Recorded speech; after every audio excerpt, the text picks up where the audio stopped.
बहन भाई आप 5 हैं, आपका किस पे नंबर आता है? आई एम द 5th वन। तो मतलब रोब वोब जमाते हैं बड़े बहन भाई? नहीं, रोब नहीं जमाते। मुझे लगता है मैं ज़्यादा लाडली ज़्यादा है? मैं लाडली भी नहीं कहूँगी, लेकिन कोई किसी ने मुझे ज़िंदगी में कोई चीज़ करने से मना नहीं किया। मतलब वो फ्रीडम और वो ट्रस्ट मेरी अम्मी ने सबको दिया। So that burden of trust we had all our life and I still have that trust, you know, that burden, you know. ये सबसे ज़्यादा वो बुरा होता है कि अब तुम्हें आज़ादी दे दी है तो बेटा ये बहुत बुरा होता है। वो सख्ती से ज़्यादा बुरा होता है ये। एग्जैक्टली, क्योंकि आप कुछ कर भी रहे हैं तो यू लाइक नहीं अम्मी trust me, I can not do this. Exactly, ये चीज़ है। तो मेरे जो भाइयों के साथ कभी मेरा इतना अच्छा यू नो रिलेशनशिप, ये नहीं कि बुरा हो, ये ना कि डर वाली चीज़ थी।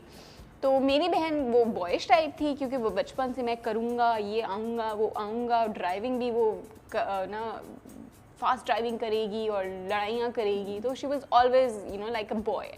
सो उसकी बॉन्डिंग बहुत ज़्यादा थी अपने बाकी मेरे भाइयों से।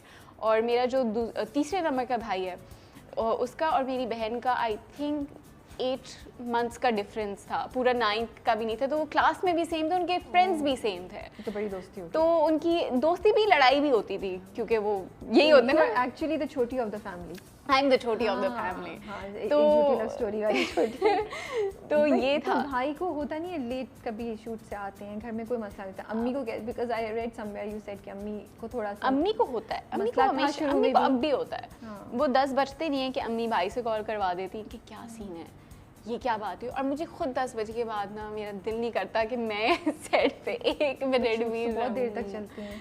तो वो शादी के सीन्स होते हैं जो अमूमन बहुत ज़्यादा डिले हो जाते हैं, वरना आई मेक श्योर नाउ मैं ज़्यादा ध्यान रखती हूँ कि मेरी वजह से उन्हें कोई प्रॉब्लम ना हो घर में, कि वो परेशान ना हो। तो इसलिए कभी कुछ होता है मैं पहले ही बता देती हूँ आज ना थोड़ा टाइम लगेगा। तो खैर भाई के साथ मेरा इतना बॉन्ड नहीं था, लेकिन मैं I think I was nearly graduating and I was going through a very difficult phase of my life. कुछ हुआ मैं यूनिवर्सिटी में and he's like, is it love affair? I was like, no, is this?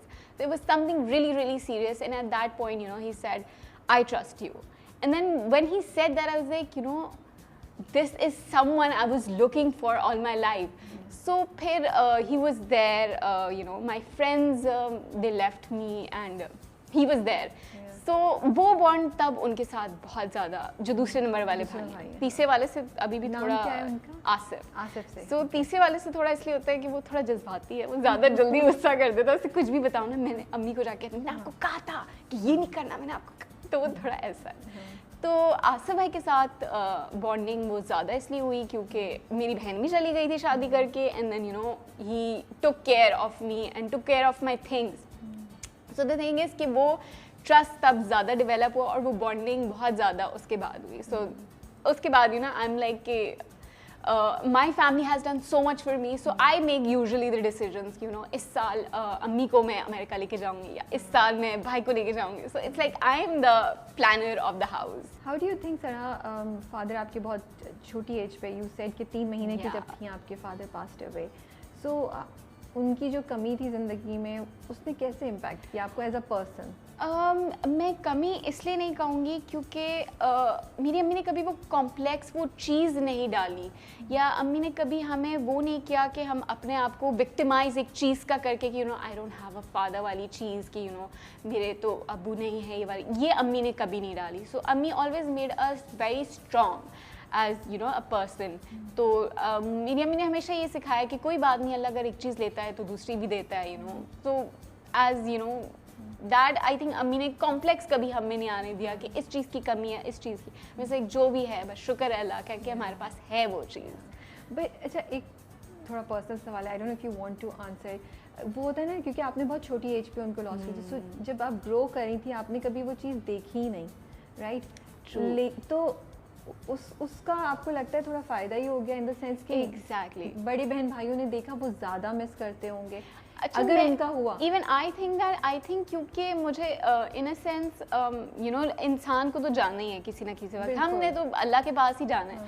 तो वो उनका वक्त था, उन्होंने जाना था। तो ये था कि वो मुझे ये चीज़ समझ आया कि आई am like really you know I can not face situations like these. तो अगर मैं थोड़ी बड़ी होती तो मैं शायद वो चीज़ नहीं फेस कर पाती। Just like when my brother passed away in 2012 and उस दिन एक्चुअली ईद का दिन था, बकरा ईद थी, जब embassy called us and it's like his no more, my sister woke me up, काश भाई is no more, and we saw our mother and she was really disturb. और मेरे ए लेवल्स के पेपर चल रहे थे, I was giving privately papers. ये आपके सबसे बड़े वाले भाई हैं जो यूएस में यूएस वाले भाई, वो he was in American army, so he served for 18 years. So 2012 when he was in Afghanistan and some troop attacked. Actually it was a sudden attack, so वो protect भी नहीं कर पाए अपने आप को क्योंकि वो कैंप में आके उन पे अटैक हुआ था। सो मैं ए लेवल्स के पेपर दे रही थी, तो फ्यूनरल के लिए क्योंकि ख्वाहिश मेरे भाई की थी, वसीयत में लिखा हुआ था कि everyone had to be there, तो अम्मी, भाई और मेरी बहन वो लोग अमेरिका गए, तो आसिफ भाई स्टेड बैक विद मी कि इसके पेपर्स हो जाए, ये हो जाए, वो हो जाए। तो जब हम नेक्स्ट ईयर हमें सेरेमनी के लिए बुलाया था उन्होंने, जब वो अवार्ड्स देते हैं, so when I went there मुझे समझ नहीं आया ना, वैसे अगर मैं अम्मी के साथ जाती तो शायद मैं वो चीज़ फेस नहीं कर पाती, लेकिन अम्मी की बहुत बड़ी बात है कि उन्होंने वो चीज़ फेस की। It's like difficult, I can not do it. True. I think losing a child, माँ बाप के लिए बहुत बहुत मुश्किल है। Losing anyone, it's like so painful. Like. अच्छा मुझे बताएं आप, let's come आपका जो what's your first passion? Dance और acting? Acting. तो फिर ये उस साइड पे कहाँ कैसे निकल गया? How did that start? वो कैसे स्टार्ट हुआ था? तो डांसोग्राफी ऐसे स्टार्ट हुआ था, मैं राबिया, कोको, हम सब कोको बोलते हैं, Rabia Kulsum, Koko of the family. तो मैं कोको से मिली फैजान की शादी। अच्छा, तो पहले से नहीं एक दूसरे को जानते थे? नहीं बिल्कुल। मुझे लगा पता नहीं कितनी पुरानी दोस्त हैं। अच्छा। तो फैजान और मैं बब्बन खाला की बेटियां कर रहे थे, तो फैजान ने बोला मेरी शादी है तो तुम आना और डांस भी करना, डांस प्रैक्टिस इस तारीख से। मैं नहीं जाती डांसेस क्योंकि वो कम मैंने कर दिए थे जब से मेरी बहन शादी करके गई। मैं चलो चल लेते हैं, क्या है, once in a blue moon वाली शादी है। तो मैं गई और प्रैक्टिस के लिए गई, तो मैं I am always on time, तो मैं पहुंची हुई थी, कोई नहीं आया हुआ था क्योंकि हम कराची वाले हैं। तो थोड़ी देर बाद फैजान आया, फिर कोको आई, and then she is like अस्सलाम वालेकुम, कैसी हैं आप? मैं ठीक। फैजान भाई ने आपको मेरा मैसेज नहीं दिया ना? मैंने उन्हें कहा था कि मैं आपकी बहुत बड़ी फ़ैन हूँ, मैंने आपका ड्रामा वादा देखा था, मुझे आपका काम बहुत अच्छा लगा, थैंक यू सो मच। फिर उसके बाद हमने डांस साथ किया फैज़ान की शादी पे। फिर उसके बाद हमारी अंडरस्टैंडिंग बहुत अच्छी हो गई। हमने फिर एक प्रोजेक्ट हमने मीर आबरू ऑफर हुआ, उसमें हम दोनों बहनें थी। फिर हमें शहर मलाल हुआ ऑफर, उसमें हम सेम सेट पे थे।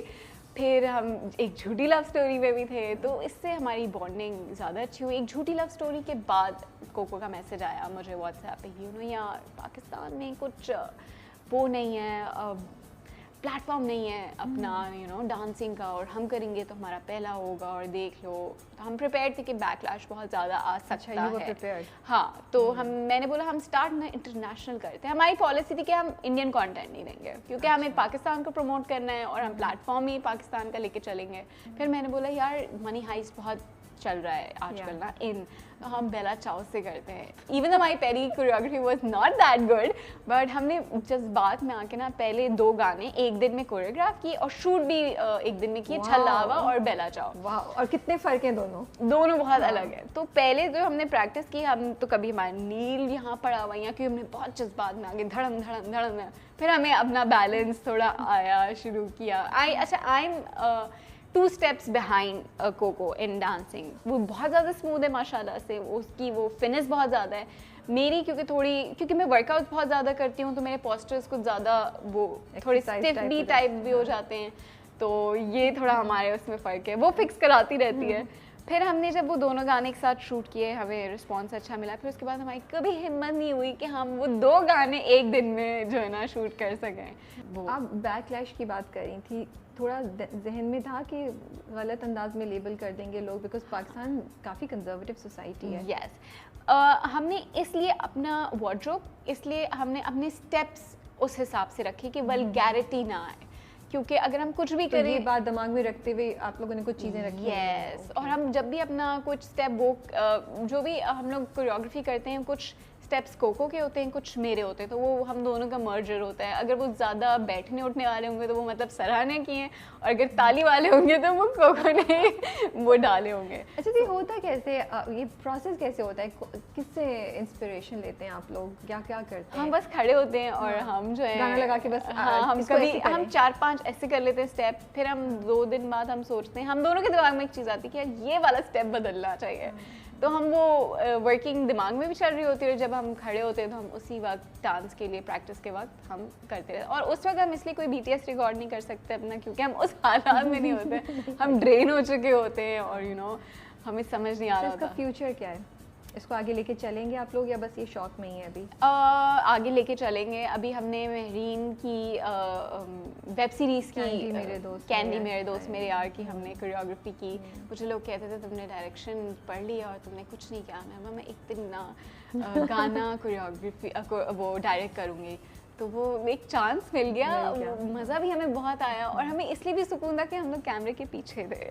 तो हमें एक वो भी सुकून था कि हमने सिर्फ डील जो करना है वो एक्टर्स के लिए। अभी तो मैंने Day 2 की वो नहीं लगाई, BTS नहीं लगाई, उसमें हमने basically we had 40 extra actors, they were not dancers, and उन 40 को हमने एज 100 दिखाना था पूरी फ्रेम में पीछे भर के। So me and Rabia, we divided teams into A, B, क्योंकि हमें नाम तो याद नहीं होने थे, हमने A, B, C। अब पूरी वीडियो में कोकोनट स्क्रीमिंग टीम A, आपने इधर से इस पॉइंट से उस वो भी पॉइंट छोटी छोटी लड़कियां ना, कोई सीरियसली भी पहले नहीं ले रहा होगा आप लोगों को। No everyone was serious. अच्छा। एंड क्योंकि हम ज़्यादा थे और हमने उन्हें डांसर्स को बोला था, मैंने बोला आप लोगों ने बहुत ध्यान से करना है, क्योंकि अगर एक्टर्स आपसे टकराए तो हम तो आपको माफ़ कर देंगे, वो नहीं करेंगे, क्योंकि हम तो we not actors any more, we are the choreographers. लेकिन उन बेचारे 40 लोगों ने जो दौड़ें लगाई हैं, क्योंकि वो आपको कभी नहीं लगेगा वो सिर्फ 40 लोग थे, क्योंकि हमें पूरा थ्रू आउट फ्रेम फुल रखना। सो दे वर रनिंग, वो 2 मिनट का जो गाना था वो भाग रहे थे। और जो हमारे DOP थे फराज, उन्होंने जो वो 30 kgs का उन्होंने 1 टेक किया है, वो बहुत मुश्किल था। तो it was a good learning experience. तो हमें इसे आगे लेके जाना है। ऑब्वियसली हम बहुत सारी कोलैबोरेशंस भी हमने सोची हुई हैं। हमने सोचा कि हम ट्यूटोरियल्स भी करेंगे, क्योंकि वो लोगों को भी देखने में मज़ा आता है।